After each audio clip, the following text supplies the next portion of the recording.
The wind outside smelled like rain and rust, sharp against the faded blue of the November sky. Elena Morris tightened the scarf around her neck and reached down to adjust the wool hat that had slipped over Sophie's eyes. The little girl blinked up at her, wide-eyed and solemn, the way she often was when the world felt too loud. It wasn't supposed to be a heavy day, just a visit, something simple.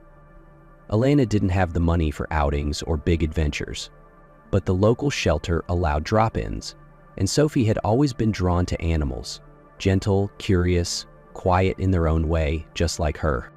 The glass doors of the shelter sighed open, and the smell of disinfectant hit her like a memory she didn't want. Rows of steel kennels gleamed beneath harsh fluorescent lights, and the air buzzed with a low hum of machines, barking, and resignation. Elena held Sophie's hand a little tighter. This place always unsettled her. Too clean, too cold, too full of creatures nobody wanted anymore. But Sophie didn't flinch. She only looked around quietly, absorbing everything. It had been nearly 2 years since the accident, since everything in their world cracked down the center, and Elena was left to gather the shards on her own. She worked part-time at the bookstore now and stayed up late drawing freelance illustrations to pay the bills. She was tired in a way no amount of sleep could fix. But Sophie needed something beautiful, something good. Maybe Elena thought today would be about finding that small, impossible thing. A volunteer at the front desk greeted them with a too bright smile. "Hi again, Ms. Morris. We've got a litter of lab puppies up front. Super friendly, perfect for kids." Elena nodded politely, offering a weary smile in return. "That sounds lovely. We might check them out." But Sophie didn't respond.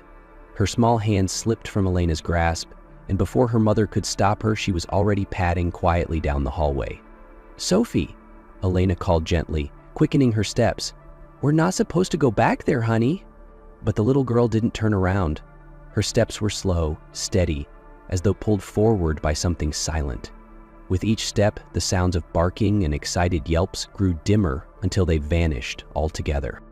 At the far end of the corridor, removed from cheerful signage and bright kennels, stood a cage cloaked in shadow. Its frame was rusted, its floor lined with a shredded towel stained with age. Inside lay a large German shepherd, emaciated, motionless, his back to the world. His coat was patchy and matted, his bones sharp beneath thinning skin. The air around the cage felt colder somehow, heavier. A crooked sign hung on the bars. Shadow. Special handling required. Aggressive. Do not approach. Elena's breath caught. "Sophie, no," she said firmly, reaching for her daughter's hand. "Let's go see the puppies, sweetheart. This one's not safe."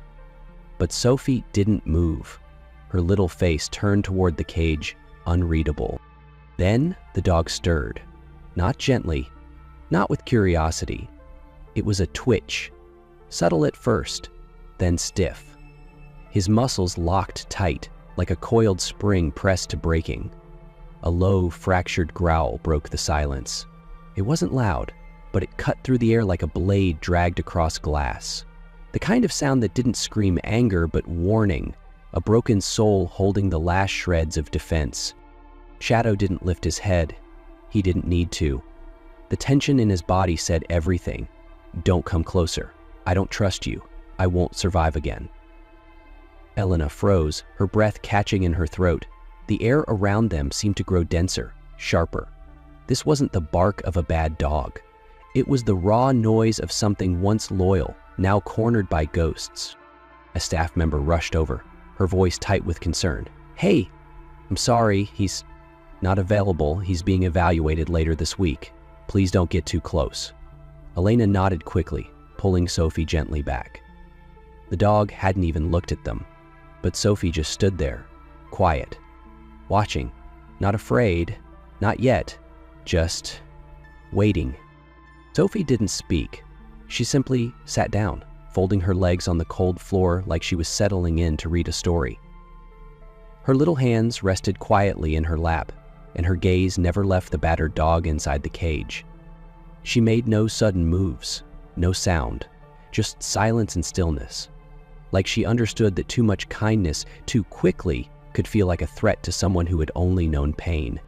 Shadow lay still, but this time he didn't turn away. Slowly, haltingly, his head lifted, just enough for his dull amber eyes to meet Sophie's. It was barely a second, maybe less. But in that brief, silent glance, something passed between them, something wordless and ancient.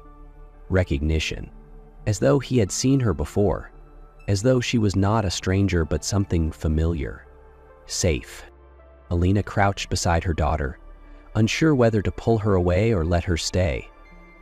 Everything in her, a mother's instinct, a broken woman's caution, screamed that this was reckless. But something deeper, older, whispered, "Wait." Behind them, the shelter staff member stood frozen too. "He's never done that," she whispered. "He's never looked at anyone like that." Then, slowly, so slowly it might have gone unnoticed, Shadow shifted. Just the faintest scrape of claw on concrete. One front paw inched forward, then another. He didn't stand. He couldn't. But with visible effort, he dragged his battered body a few inches closer to the bars. Elena held her breath. And then, just as Sophie's hand moved ever so slightly forward, not touching, just resting on the cold metal, Shadow didn't flinch. Instead, he leaned in, pressing his muzzle softly to the space where her fingers lay. No growl, no tension. Just breath. A slow, trembling exhale, like something old had finally let go. Sophie tilted her head and whispered softly, the words barely there. "He's not mean," she said. "He's just sad." And Elena, watching this quiet miracle unfold before her, felt something shift inside her too. Something she'd long buried under practicality and fear. She didn't know what this was, but she knew it was real. Elena stood slowly, her knees stiff from crouching. Her heart was pounding, not with panic, but with something more dangerous. Possibility. Sophie remained seated, one hand still resting lightly on the cage, as if she belonged there. "He's scheduled for a behavioral evaluation at the end of the week," the shelter worker said gently. "But, between you and me, it's mostly a formality. No one's come to see him, not once." Elena's throat tightened. She didn't need to ask what that meant. She already knew. Shadow wasn't just broken, he was forgotten. Her gaze fell back to Sophie, who was now softly humming a tune under her breath, completely at ease. The dog, this so-called aggressive dog, was lying motionless, his muzzle still near her fingers, his eyes half closed. No growl, no resistance, just a kind of surrender. "I don't think this is a good idea," Elena whispered to herself more than anyone else. Her mind raced through all the reasons to walk away. She was a single mother. She worked part-time at a bookstore and took freelance illustration gigs at night just to make ends meet. Her husband was gone. The savings were gone. Her body was tired, her spirit even more so. They couldn't afford this. But then Sophie turned and looked up at her, and in her small voice said, "He needs a home, Mama. Not just a house. A home." It broke something open inside Elena, something she'd carefully bricked over with practicality and fear. She crouched down again, her voice trembling. "Can we maybe have a supervised visit? Just for a minute?" The woman didn't answer right away. Her fingers gripped the clipboard like it anchored her to reason.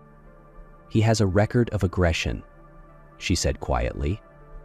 "If anything happened to your daughter..." She stopped herself, but her eyes betrayed her fear. Then she looked again, at Shadow, unmoving, eyes soft, breath steady.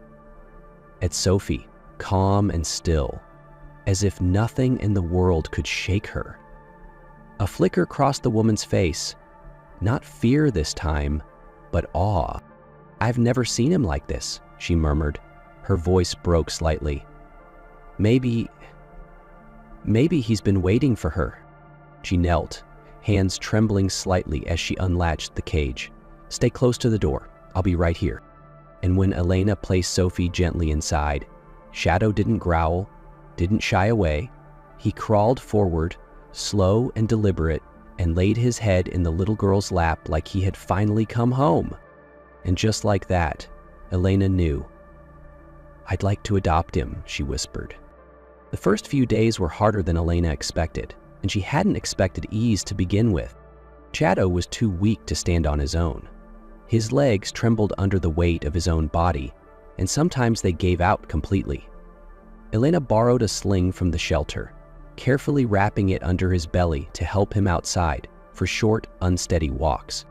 He wouldn't eat unless Sophie was nearby.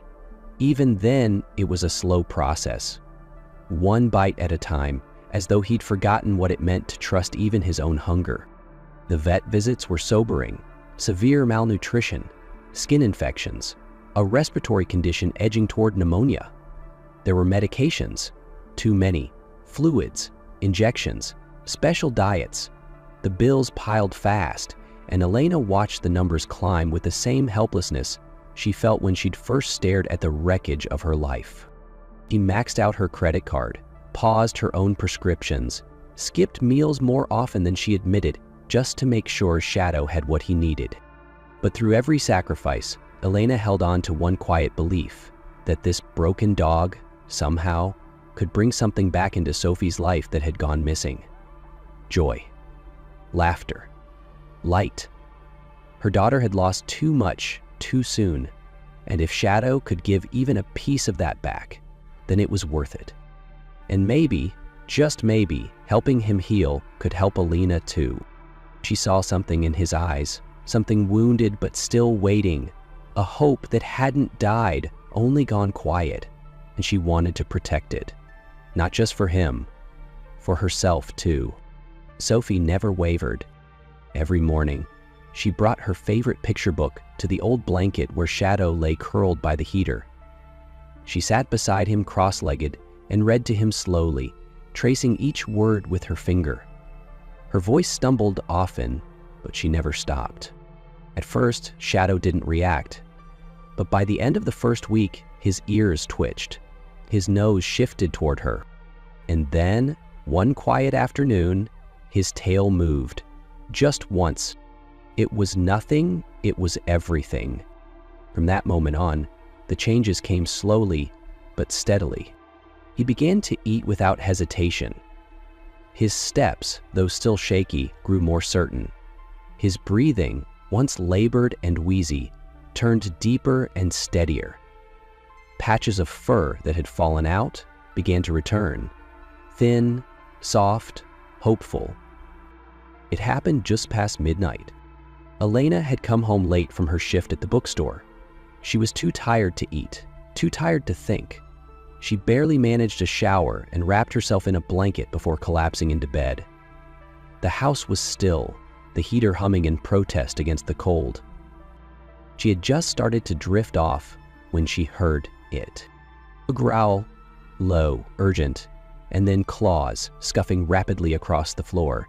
Shadow? She shot up. Her back hit the floor with a thud as she rushed out of the room. The sound grew louder, growling, frantic scratching, quick thuds of movement. Rounding the corner, she froze. Shadow was outside Sophie's room, body tense, tail stiff, his paws slamming against the door. His eyes were wild, locked on the frame. He let out another growl, sharper this time, demanding. He looked back at Elena, then at the door, then barked. Once, hard. She lunged forward and threw the door open, and her heart stopped. Sophie was soaked in sweat, her limbs jerking uncontrollably under twisted blankets. Her cheeks burned with fever, her breathing shallow and broken. "Baby!" Elena dropped to her knees, scooping her daughter into her arms. Her skin was blazing hot. Shadow pushed past her, stepping into the room, pacing around them in a tight, anxious circle. He whimpered, then settled near Sophie's feet, his body rigid, eyes fixed on every twitch, every breath. Elena's hands fumbled for her phone. "Please, hold on, please!" Her voice cracked. The 911 dispatcher was calm. She was not. The ambulance arrived in minutes. Paramedics moved quickly, their steps precise and voices low. One of them glanced toward the dog lying quietly near the child's feet, still, alert, as if holding the room together by sheer presence. "He's been here the whole time?" the paramedic asked softly, eyes not leaving Shadow. Elena nodded, voice trembling. He was the one who warned me. He wouldn't stop barking until I opened the door." The paramedic paused, then knelt briefly to give Shadow a gentle pat on the head.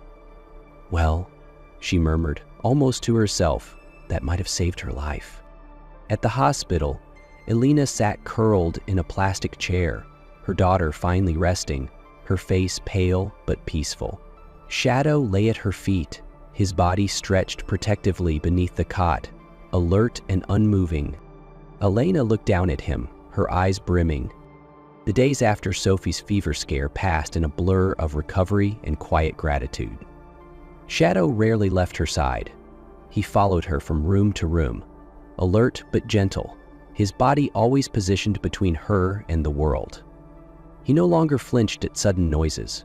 His tail, once limp and guarded, now wagged slightly when Sophie laughed.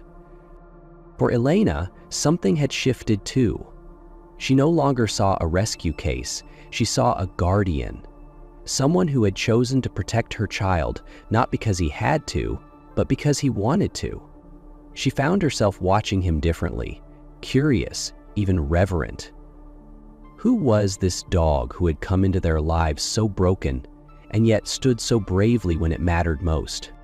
When Dr. Hayes called to schedule a follow-up, she agreed without hesitation. She wanted to know more about his health and about the dog who had saved her daughter's life. It was during that visit that she first learned the truth. Shadow had been recovering well, slowly but surely. His coat was thickening, his appetite had returned, and he had even begun to tolerate brief walks around the block, tail held low but no longer tucked. The spark in his eyes had grown steadier, stronger. Dr. Hayes, their regular vet, was a calm, soft-spoken man in his 60s. That afternoon, he furrowed his brow as he scanned Shadow's microchip report. "There's something here you should know," he said, adjusting his glasses. Elena straightened. "What is it?" "When we ran his chip, it pulled up some old records, military ones." She blinked. "Military?" "Shadow wasn't just any stray," Dr. Hayes explained gently. "He was a military working dog, served overseas, explosives detection unit." Elena's heart skipped. She looked down at the dog lying patiently at her feet, his ears twitching at the sound of his name. He was injured during a roadside bombing, shrapnel to his back legs, fractured ribs. After multiple surgeries, he was medically retired. Dr. Hayes hesitated before continuing. Unfortunately, after retirement, he was adopted by a civilian family who weren't equipped to care for a traumatized dog. The behavioral issues began there: neglect, possible abuse. Elena swallowed hard. The aggression, the fear, the broken trust. It all made sense now. She knelt down and cupped his face in her hands, her voice barely a whisper. "You did everything right, didn't you? And they still gave up on you." Shadow leaned into her touch, his eyes closing, his body warm and still. He had once worn a vest of duty. Now, he wore only a child's trust and a mother's unwavering gratitude. And from that day forward, the house began to change, quietly but deeply. The house felt different now, not just quieter or warmer, but safer. Shadow had become more than a presence. He was a rhythm, a constant. His soft footsteps across the floor, his watchful gaze when Sophie played, the way he would settle by the front door each evening, ears alert, as if keeping vigil over all they had rebuilt. Sophie had flourished. She laughed more, spoke more, asked questions about everything. Her drawings, once simple and colorless, now burst with wild shapes and bright skies. And in nearly every one of them, there was a big, strong dog at her side. Shadow. He followed her everywhere, not because she commanded it, but because he chose to. When she was sick, he curled up close. When she stumbled, he steadied her with his body. And when she cried, He rested his head on her lap until the tears stopped. He was no longer just a rescue dog. He was family. Elena often found herself watching them quietly, from a corner, with a kind of reverence she didn't fully understand. She didn't interrupt. She didn't have to. There was a language between them now. One born not of words, but of presence, trust, and love. She knew that life would still have its storms, but now they weren't weathering them alone. One evening, just before sunset, she stood on the porch with a small wooden plaque in her hands. Sophie had helped carve the letters, her tiny fingers clumsy but careful. Elena hung it beside the door. It read, "Home of Shadow. He didn't need saving, we did." And as the golden light spilled across the yard, Shadow stepped out beside her, his gaze steady, his body relaxed, and his place undeniable. He hadn't just found a home, he had become it. Union Station, Chicago, a bustling transit hub where hundreds of people hurried through the platforms, each lost in their own journey. The loudspeakers echoed with boarding calls. Trains came and went in a rhythmic flow, and the ever-moving crowd filled the station with an energy that was both chaotic and familiar. Amidst the sea of hurried commuters, Eleanor Carter, a 70-year-old retired teacher, stood still, a lone figure in the crowd. She clutched her sleek brown handbag, a birthday gift from her son just a week ago. To Eleanor, it was more than just an accessory. It was a piece of home, a reminder that even in a station full of strangers, she was never truly alone. Unbeknownst to her, 3 men a few meters away had been watching her for some time. Their eyes scanned the crowd before settling on Eleanor's handbag. It looked expensive and, more importantly, she was an elderly woman, an easy target for a quick snatch-and-run job. Across the station, Detective Samuel Brooks stood with Blitz, his powerful but currently suspended K-9 partner. They had been ordered to stay out of any cases during the suspension, and if Blitz made another mistake, it would be the end of his career. Though forbidden from intervening, Blitz couldn't take his eyes off the crowd. His instincts as a police dog told him something was off. Even if something was about to unfold, Blitz was not allowed to act. And then, it happened. Eleanor walked slowly toward the waiting area, completely unaware of the 3 men closing in on her from behind. "Sorry, lady, but we need this more than you do." Before she could react, one of them grabbed her handbag, yanking it forcefully. She clung to it desperately, but another man seized her arm, pulling her backward. "Don't make this harder than it needs to be. Just give it up," the third man hissed, his eyes darting around nervously. Blitz froze. His ears twitched, his breathing quickened. Every fiber of his being screamed at him to act, to do what he had been trained to do, but the shadow of his suspension hung heavy over him. One wrong move, and it would all be over. Was the risk worth it? His gaze flickered to Brooks, searching for permission. But deep down, he already knew the answer. Eleanor was in danger.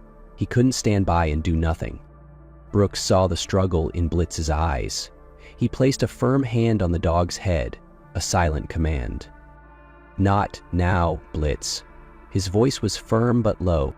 Blitz trembled, his gaze fixed on Eleanor. The elderly woman fought back, holding onto her bag as if it carried the most precious memory of her life. "Let go of me!" Eleanor cried out, but she was too weak to resist. Then, without warning, one of the men shoved her hard to the ground. Eleanor let out a sharp cry, her head striking the cold, hard floor. Blitz couldn't take it anymore. Suspension, rules, consequences, none of it mattered. Before Brooks could stop him, Blitz exploded forward, tearing across the station. The first attacker took the full force of Blitz's charge, stumbling backward and crashing to the ground. The second panicked, releasing Eleanor's arm. The third reached into his pocket, but as his eyes locked onto Blitz's piercing stare, he froze, breath hitching. At that moment, Blitz wasn't just a suspended police dog. He was a warrior, a guardian.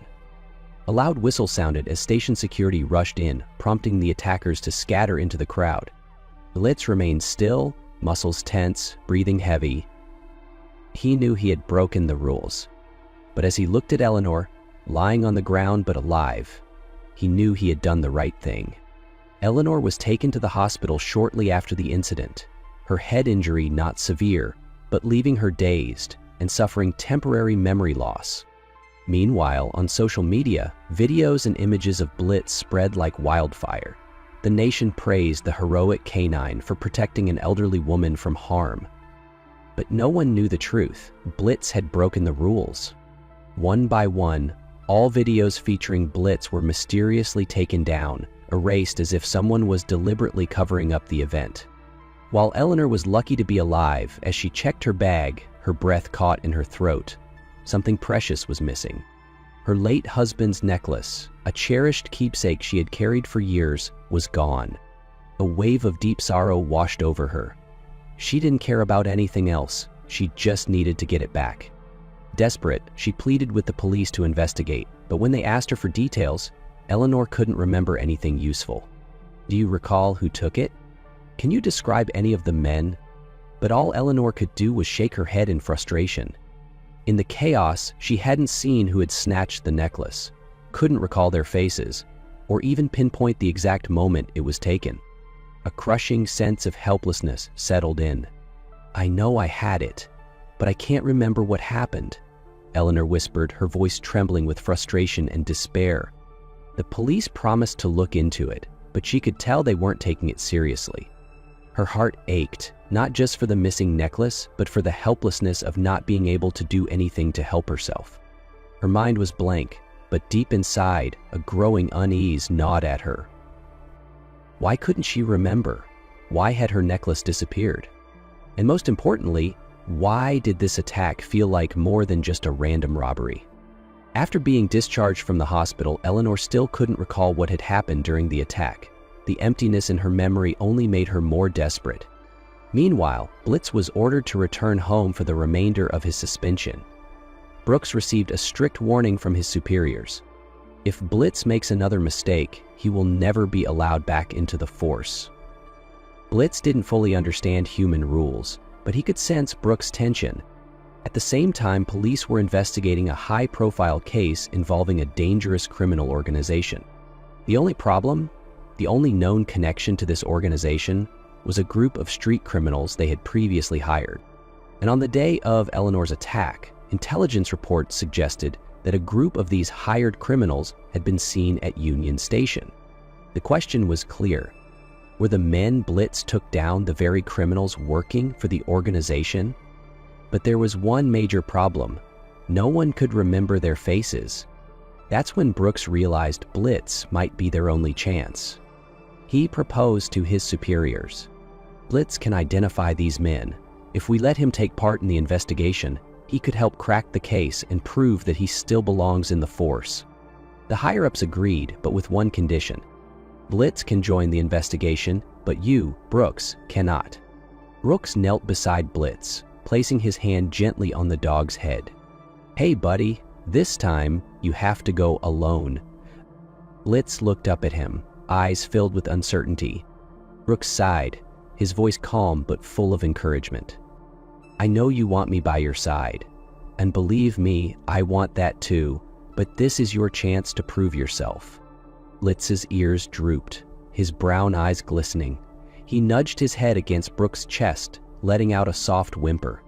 Brooks chuckled, ruffling Blitz's fur. Come on, don't make this harder for me. This is your shot. Blitz stared deep into Brooks' eyes, conflicted. Then, after a moment, Blitz took a step forward, only to turn back, gazing at Brooks longingly. Blitz couldn't leave without him. Seeing this, the higher-ups sighed, then finally relented. Clearly, this dog won't work without you. Fine, you both can join the investigation, but if you fail, neither of you will return. Brooks grinned, looking at Blitz proudly. Looks like we're back, buddy. Blitz wagged his tail furiously, as if he had been waiting for this moment all his life. The investigation was officially underway. With approval from their superiors, Blitz and Brooks officially joined the investigation, tasked with identifying the three assailants from Union Station. The investigation began with their only lead, Blitz. They brought the K9 back to the station, hoping he could pick up the scent of the attackers even after several days had passed. Blitz sniffed the ground, his sharp eyes scanning the area as he moved through the platform, his nose working overtime. Then, suddenly, he froze. His head lowered closer to the floor, sniffing intently at a specific spot. Brooks knew that look. "What is it, buddy?" he asked, keeping his voice steady. Blitz lifted his head, then without hesitation, started leading the way. He took off down the platform, weaving through the station's crowded walkways, past rows of seats and ticket booths. The team rushed to follow, trusting his instincts. Then, just as quickly as he started, Blitz stopped abruptly near a pillar by the exit, sniffing the ground with great focus. Brooks knelt beside him, scanning the floor, and that's when he saw it. A crumpled piece of paper, partially buried under the dust and debris. He picked it up and unfolded it. A torn airline ticket stub. The team immediately ran a records check and soon discovered that 3 individuals had booked a flight out of the city that same day using fake identities. The findings confirmed their suspicions. The attackers had fled right after the incident. "We need to find their destination," one of the agents said. "If they've left Chicago, we have to track them before it's too late." As if sensing the urgency, Blitz stood tall, ready for action. Brooks looked down at him with pride, gently ruffling his fur. "Good job, Blitz. Now let's finish this." The dog wagged his tail, eyes filled with determination. The chase was officially on.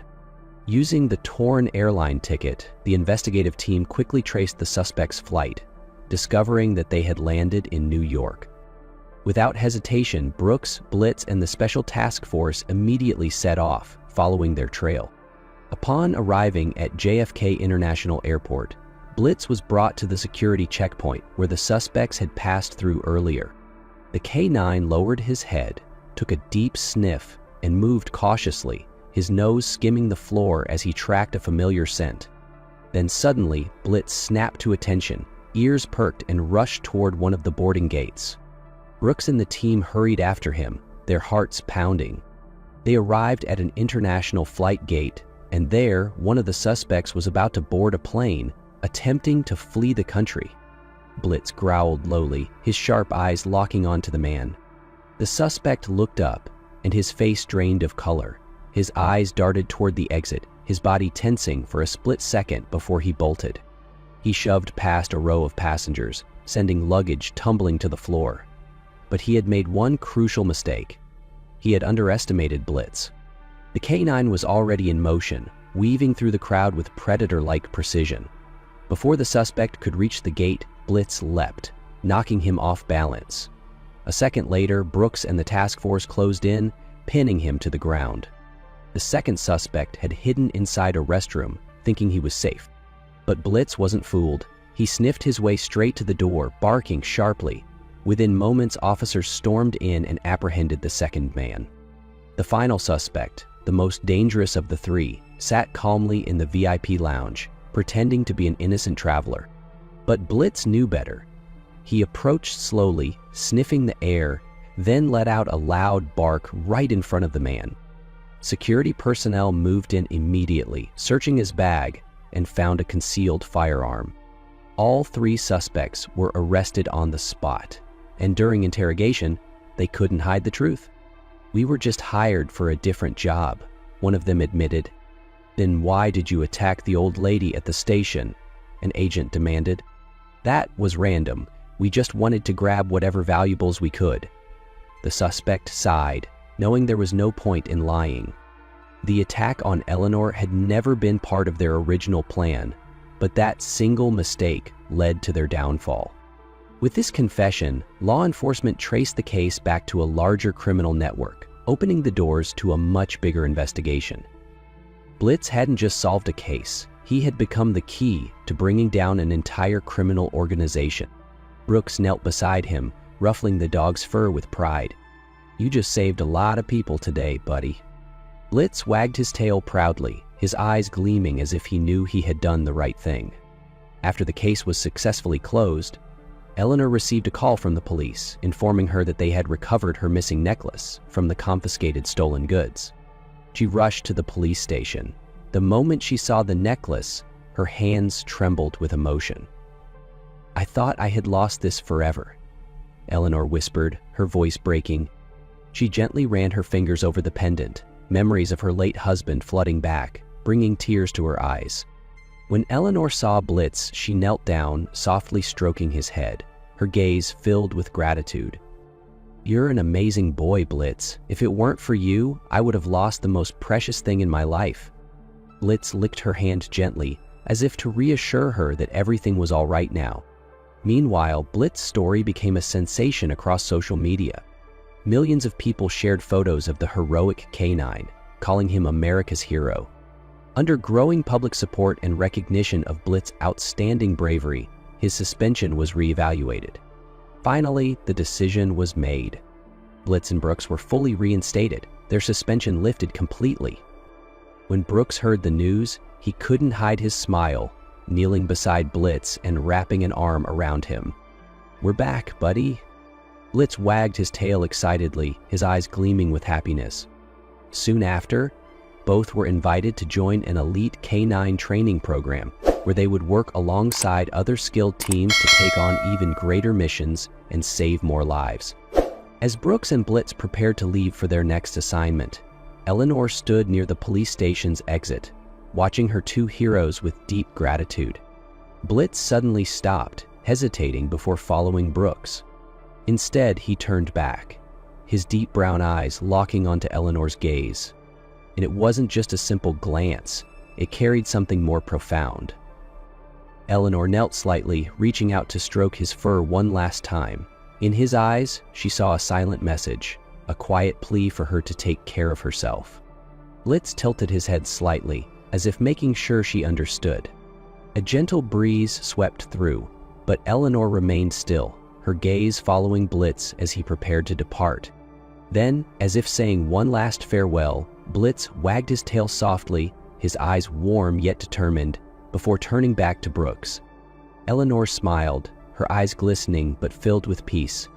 She whispered, "You've done well, Blitz. Go now, continue protecting this world." Blitz didn't reply, but in the way he dashed forward, she knew he had heard her.